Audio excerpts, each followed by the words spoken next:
Hi students, कैसे हैं आप सब लोग। मुझे उम्मीद है कि आप सब लोग बहुत बढ़िया होंगे। तो स्टूडेंट्स, आज के इस वीडियो लेक्चर में जो क्वेश्चन हम लोग सॉल्व करने जा रहे हैं वो 10th क्लास का चैप्टर ट्राइंगल्स से है और अपने आप में एक बहुत ही इंपॉर्टेंट क्वेश्चन है। और जब इंपॉर्टेंट है तो इसका एक एक स्टेप देखना और समझना बनता है। तो वीडियो को बिल्कुल भी स्किप मत करिएगा, एक एक स्टेप इसका बारीकी से समझने की कोशिश करिएगा। थोड़ा सा ट्रिकी ज़रूर है, लेकिन अगर इसको ध्यान से समझेंगे तो बड़ा आसान होने वाला है। ठीक है, तो चलिए समझ लेते हैं। सबसे पहले क्वेश्चन में दिया क्या है, फाइनली हम लोगों को करना क्या है।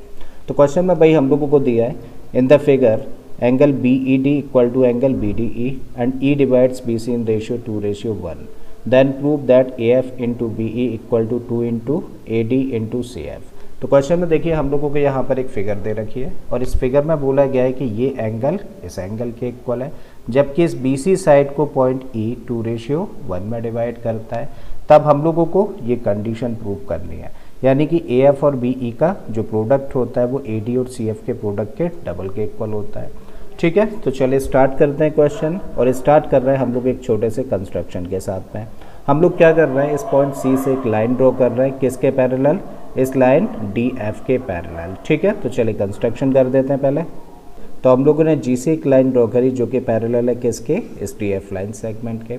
अब क्वेश्चन को आगे लेके चल रहे हैं हम लोग, देखिए इस पॉइंट के साथ में हम लोगों को दिया है कि angle B E D is equal to angle B D E, right. यानी कि ये वाला जो एंगल है वो इक्वल दे रखा है किस एंगल के, इस एंगल के। जब हम लोग इन दोनों एंगल्स को ऑब्जर्व करें तो हम लोग पाते हैं कि दोनों ही एंगल्स किस ट्राइंगल का पार्ट है, ये पार्ट है इस ट्राइंगल डी बी ई का। और क्योंकि इस ट्राइंगल में दो एंगल्स आपस में इक्वल हैं, तो भाई इक्वल एंगल्स के अपोजिट साइड्स कैसी होती हैं, इक्वल होती हैं। मतलब इस एंगल के सामने वाली साइड हुई बी ई, करेक्ट है, तो ये इक्वल होगी किसके साथ में, बी डी के साथ में। इस पॉइंट को भी मेंशन करते हैं। तो आते हैं किस ट्राइंगल में, in triangle D B E. और इस ट्राइंगल में हम लोग देख पा रहे हैं कि angle B E D is equal to what, that is equal to angle B D E, ऐसा हम लोगों को दे रखा है। सो दिस इम्प्लाइज कि बी ई जो साइड है that is equal to B D side. और ये बड़ा इंपॉर्टेंट पॉइंट है, तो मान लेते हैं इसको इक्वेशन नंबर 1। अब आते हैं, देखिए हम लोग इस ट्राइंगल ए डी एफ में, और इस ट्राइंगल में हम लोग देख पा रहे हैं कि इस ट्राइंगल की जो डी एफ साइड है उसके पैरेलल हम लोगों ने लाइन सेगमेंट ड्रॉ किया है क्या, जी सी।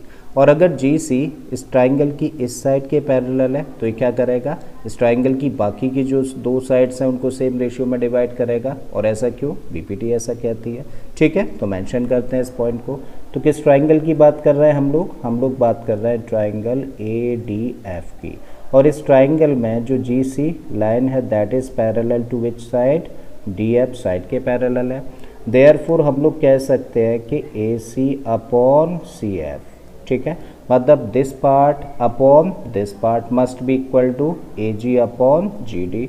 तो यहाँ पे हम लोगों ने रखा क्या, A G upon G D. I think बात क्लियर है। और ये किस रीजन से, बीपीटी से हम लोगों ने बोला।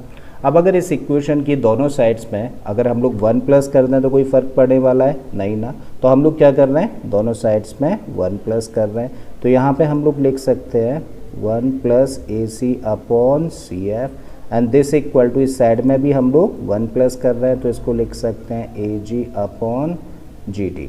जब इसको सिंप्लीफाई करेंगे तो कभी भी जब एक नंबर हो और एक फ्रैक्शन हो तो ऐसे केस में हम लोग क्या करते हैं, डिनोमिनेटर का मल्टीप्लाई नंबर के साथ में करो और बाकी न्यूमरेटर को एज इट इज़ लिख दो। तो सी एफ का मल्टीप्लाई 1 में करेंगे तो इसको लिख सकते हैं सी एफ प्लस ए सी, और अपॉन में क्या आ जाएगा, अपॉन में आ जाएगा C F, and this equal to G D का मल्टीप्लाई 1 में करोगे तो बन गया जी डी प्लस ए जी, और अपॉन में हो गया जी डी। आई थिंक बात यहाँ तक समझ आती है। अब देखो सी एफ प्लस ए सी, तो देखिए सी एफ का मतलब कौन सा लाइन सेगमेंट, ये वाला लाइन सेगमेंट, प्लस ए सी का मतलब ये वाला। तो जब इन दोनों लाइन सेगमेंट्स को प्लस कर देंगे तो क्या लिखा जा सकता है, इसकी जगह पर ए एफ लिखा जा सकता है, लिख देते हैं। सो दिस इम्प्लाइज कि यहाँ पे हम लोग लिख सकते हैं ए एफ और अपॉन में क्या आ गया, C F, and this equal to G D plus A G. तो जी डी का मतलब ये वाला पार्ट और ए जी का मतलब ये वाला पार्ट। जब इन दोनों छोटे छोटे पार्ट्स को प्लस कर देंगे तो क्या बन जाएगा, ए डी बन जाएगा। ठीक है, तो यहाँ पे हम लोगों ने रखा ए डी और अपॉन में क्या है, जी डी, करेक्ट है। अगेन ये बहुत इंपॉर्टेंट पॉइंट है हम लोगों के लिए, और इसको भी हम लोग नेम दे देते हैं और इसको क्या देते हैं हम लोग, इक्वेशन नंबर 2। आई थिंक बात यहाँ तक क्लियर है। अब आते हैं हम लोग इस ट्राइंगल डी बी सी में, जो कि हम लोगों ने ग्रीन कलर से शो किया है। और इस ट्राइंगल में हम लोग देख रहे हैं कि इस ट्राइंगल की जो जीसी साइड है उसके पैरेलल क्या है, ये लाइन सेगमेंट डीई है बाय कंस्ट्रक्शन, ठीक है, क्योंकि हम लोगों ने कंस्ट्रक्शन में क्या किया था, जीसी पैरेलल लाइन ड्रॉ करी थी किसके साथ में, डीएफ के साथ में। इसका मतलब जीसी जो साइड है इस ट्राइंगल की वो पैरेलल है किसके साथ में, डीई के साथ में। और हम लोगों को पता है कि किसी भी एक ट्राइंगल में उस ट्राइंगल की एक साइड के पैरेलल अगर हम लोग लाइन ड्रॉ कर दें तो वो बाकी की दो साइड्स को सेम रेशियो में डिवाइड करेगा। ऐसा कौन कहता है, बीपीटी कहती है। तो इस चीज़ को हम लोग यहाँ पर मेंशन करते हैं। और कौन सा ट्राइंगल लेके चल रहे हैं अब हम लोग, नाउ इन ट्राइंगल बी जी सी। और इस ट्राइंगल में हम लोग कह सकते हैं कि D E is parallel to G C mention करते हैं। तो भाई D E is parallel to what, G C. Therefore BPT लगा रहे हैं तो देखिए this part upon this part, मतलब B D upon D G. तो B D upon D G किसके इक्वल होगा, ये इक्वल होगा बी ई अपॉन ई सी के। तो यहाँ पे हम लोगों ने रखा बी ई अपॉन ई सी। बात यहाँ तक क्लियर है। और ये किस के बेसिस पे बोला हम लोगों ने, बीपीटी के बेसिस पे क्या दिया। अब देखिए क्वेश्चन में हम लोगों को दिया था कि ई डिवाइड करता है किसको, बी सी को किस रेशियो में, 2:1 में डिवाइड करता है। मतलब this part upon this part क्या होना चाहिए, ये होना चाहिए 2:1। मतलब बी ई अपॉन ई सी की जगह पे हम लोग क्या रख सकते हैं, एज पर क्वेश्चन इसकी जगह पे रखा जा सकता है 2/1। चलिए रख देते हैं। तो इसको लिखा जा सकता है B D upon D G, as it is हम लोगों ने रखा। और इसको लिख दिया हम लोगों ने 2/1।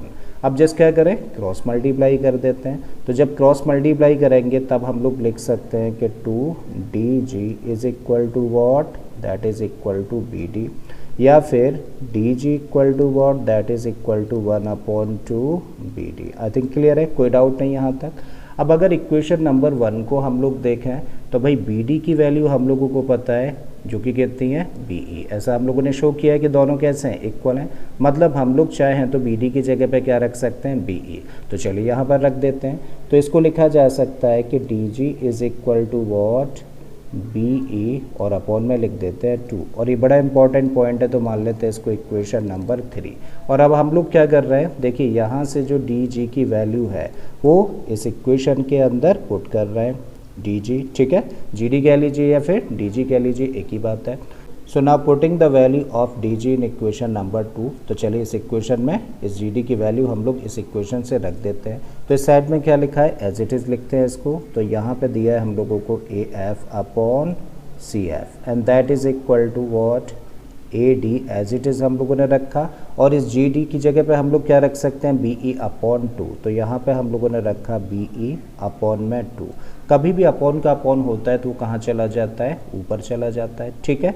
तो इसको लिख सकते हैं तब हम लोग A F upon C F equal to 2 जाएगा इस ए डी के साथ, और ये क्या करेगा, मल्टीप्लाई। तो 2 इंटू ए डी अपॉन में क्या आ गया, बी ई। और अब जस्ट हम लोग क्या करें, क्रॉस मल्टीप्लाई कर देते हैं। तो जब क्रॉस मल्टीप्लाई करेंगे तो इसको लिख सकते हैं हम लोग A F into B E, and this equal to 2 A D, और इंटू में आ गया सी एफ। और यही देखिए हम लोगों की प्रूफ की कंडीशन है, मतलब यही हम लोगों को प्रूफ करना था, ठीक है। तो मुझे उम्मीद है स्टूडेंट्स कि आप लोगों के क्वेश्चन अच्छे से समझ आ गया होगा। अगर ऐसा है तो प्लीज़ वीडियो को लाइक कर दें, चैनल को सब्सक्राइब कर लें, और बाकी किसी तरीके के क्वेश्चंस के लिए प्लेलिस्ट में चले जाइए। ऑलरेडी इस तरीके के बहुत सारे क्वेश्चंस मैंने अपलोड किए हैं।